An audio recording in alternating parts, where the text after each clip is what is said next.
Okay, so we've got two coins, or I'm sorry, two stacks of coins. How are they different from each other? Yep, go ahead.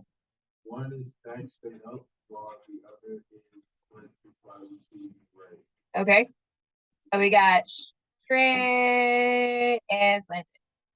Okay, all right. Does either stack of coins resemble a geometric solid? If so, which stack and what solid? Yes.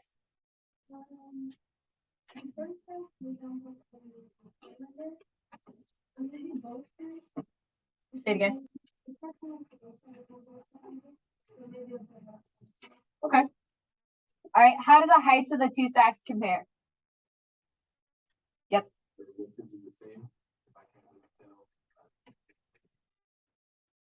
Okay. How do the volumes of the two stacks compare? Yep. They should be the same because the same coins, you just push them over. Right. Because if you actually counted these, I think there's like 15. 1, 2, 3, 4, 5, 6, 7, 8, 9, 10, 11, 12, 13, 14, 15, 16. Okay, there's 16. And there are 16 also in this picture. It's just kind of like pushed over. This is kind of like the Leaning Tower of Pizza, right? Eat pizza, whatever. Okay, I'll get my point. Okay. All right. Just let me live my life. I can't see. I'm fine. Okay. What you're titling your notes is Cavaliere's principle. All right. Shh. So on your paper, you're titling your paper Cavaliere's principle because that's what we're going to talk about. This is always on the final. There's always one question over this, and it always looks really funky. You've got to know the principle and how to use it. Okay, so take a moment, write on your paper, Cavalierie, principle.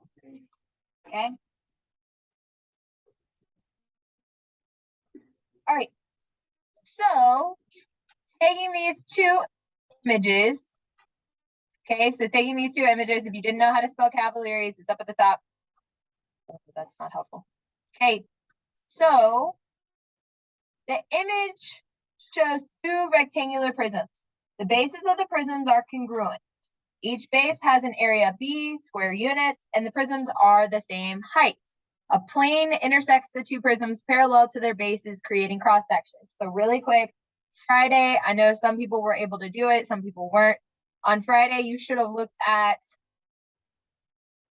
something called cross section. And cross section is like where we make the cut of a shape. Okay, so like for instance, if I took like a, y'all know what Rotello is? No. Rotel, that's what it's called. You know what Rotel is? Y'all are telling me y'all have never made like buffalo chicken dip or like that. Yeah. Yeah, like a block of cheese, right? Yes? Okay, first of all, okay, so if you took a block of cheese, okay, and you chopped it in half, what would the inside look like? Okay, not what it is, but what shape would it be? A square, yes. Okay, so if I chopped it up, it would be a square. That's what a cross section is. It's the inside of a shape. Okay, so on your paper, I would write cross section, and then I would say like cut of a shape. And you can do this like vertically, or you can do it horizontally. So again, going back to that block of cheese, if I cut it vertically, that's going to create what shape? Not a square, but a rectangle. Exactly. Okay, so depending on if it's parallel or perpendicular cut, that can be a different cross section. Cross section. Writing on your paper. You're doing great. It's a cross section. Okay. Now, here are 3 questions that I want you to ponder about. Sketch the 2 cross sections. So for instance, on these 2 shapes, sketch the cross section. So what would it actually look like? Okay. And how do their shapes and areas compare to each other? how would the shape or area of the cross section change if we move the plane up or down? And then how do the volumes compare? So take a second, think about these 3 questions. So, okay, so we're gonna sketch the 2 cross sections. What are they gonna look like? They're gonna look like some squares. Yes, look at that awesome square. Okay, now how do their shape and area compare to each other? They look like They look like the same, right? They're congruent. yeah, Okay, first of all, come for my shape. Okay. Now, what about the areas? Are they going to be the same or are they going to be different? They should be the same. They should. If they're congruent, then they should have the same area, right? Okay, now how would the shape or area of the cross section change if we move the plane up or down? So if I took, going back to this previous page, if I can click. Okay, if I took this little like yellow box thing that they're like making the cross section for, and I moved it up, would the shape change? No, it wouldn't, right? Okay, sorry, that was a little aggressive. Okay, the shape would not change, and neither would the area. Okay, now how do the volumes of the 2 prisms compare? Okay, so really quick, let's think about this. If I take a stack of quarters, and there's 15 quarters, and I just slightly like push it over to the side, but it's still the same height, is it gonna have the same volume as like a straight stack of quarters? Yeah, okay. So the volumes are gonna be the same because of Cavaliere's principle. And here is the definition of his principle. Really quick. Right here up at the top, it says the Cavaliere's principle states that if 2 or more figures have the same cross-section area at every level and the same height, then the figures have the same volume. Take a second, summarize that, and write it out. Okay, so on this problem, are the volumes the same? No. Oh, lie again. Okay, they are, and the reason why is because what's the volume of a cylinder? What's the formula for that, guy? Okay, so if you ever forget, here's how this works. Ready? Yes, sir. Isn't it like the thing, like how you get the circumference and then you multiply by the height? Close. Area multiplied by height. Okay, so volume is always area times the height. Okay, so area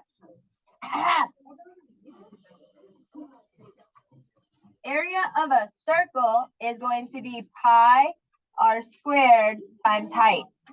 Okay, and then area of a square, y'all are going to tell me that this is length times width times height. Really, this is the same thing as taking the base. I'm sorry. Volume for this one is going to be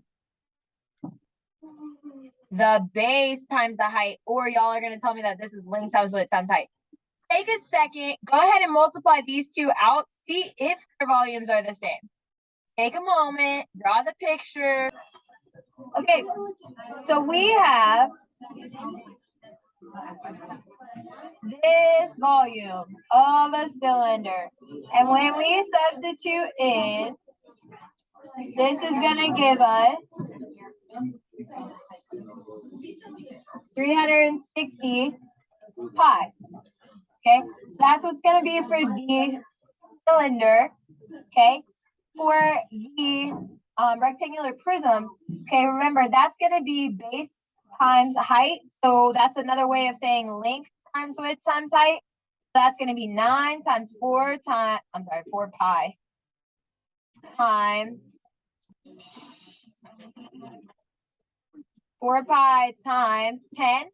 That's going to give me 360 pi. So fun fact, they are the same, even though our shapes are different and our cross section is different. It's still going to be the same because of just kind of how the formula works out. Okay, they are the same height, so normally they're going to take out about the same amount of space. Okay, so Let's go ahead and take a look at number 2. Now I'm gonna let you know a little secret before we flip to number 2. It's a lot of words. We're gonna read through it twice. Okay? It'll make sense in just a second. Okay? Take a moment, read this one over, okay, and write down any important information. Okay, so on here, we have a right triangular prism. Okay, so what that means is we have this like right triangle. Wow. And then it's a prism, so it's going to be extended. You know, blessings, let me live my life. Okay, so now we also have a square prism. Okay, you gotta watch my art. It's like Picasso. Picasso. Okay, I can draw it better on the board. Just let me live my life. All right, so we've got a square prism. Here's the important part. Okay, the isosceles right triangle has a hypotenuse of 6 square root of 2. Okay, so really quick, we got this right triangle, and what does isosceles mean? Two sides that are the same. Okay, so this guy right here is the same as this guy right here, and we know that this hypotenuse right here is 6 root 2. Okay, now if I wanted to figure out the side length of that triangle, I could use, you guessed it, Pythagorean theorem in order to solve it. Okay, watch this magic. Okay, I'm going to substitute all this information in. Okay, so I'm doing math magic. Be quiet. Okay, so I have x squared plus x squared equals 6 root 2 squared. Okay, when I simplify this, this is going to give me 2x squared equals, and when you take a root and a number that is outside of it, you're going to go 6 squared, which is 36. And the square root of 2 squared gives us 2. So what's 36 times 2? Okay, and then now I can solve for x.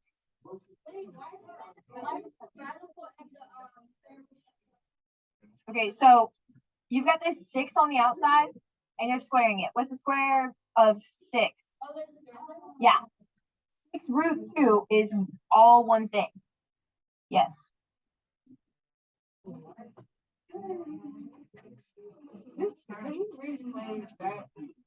This squaring part? How did you get from 6 square root to raising the power of 2? Because I plugged into the Pythagorean theorem. So I took 6 square root of 2, which is the hypotenuse, and plugged it in for c. So that I'm going to substitute in here. My sides are going to substitute in. Now, when I solve this out, this is going to give me x squared equals 36. Now, if I solve for x, I'm going to take the square root of both sides. X is going to equal 6. Okay. Now, they tell us in the next part, so right here, both solids have a height of 10 and their bases have an equal area.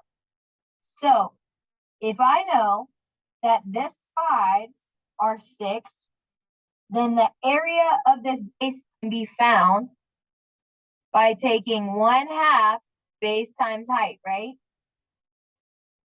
Does everybody remember area of a triangle? Okay, it's 1/2 base times height. You need to know this like the back of your hand. 1/2 base times height. So what this means is I'm going to say 1/2 times 6, which is my base, times 6, which is my height. Okay, and that's going to give me 18. So the area of this triangle is going to be 18 right now. Yes, ma'am. Area.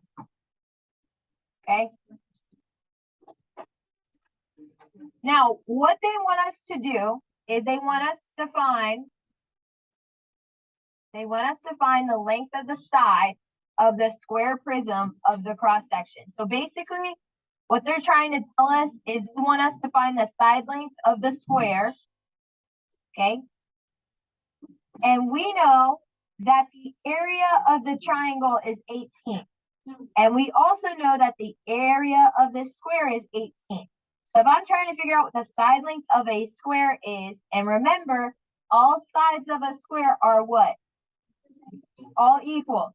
So that means that I've got x times x equaling 18. So if I try to solve for x, this is going to give me the square root of 18, which would be the side length of one of the square sides.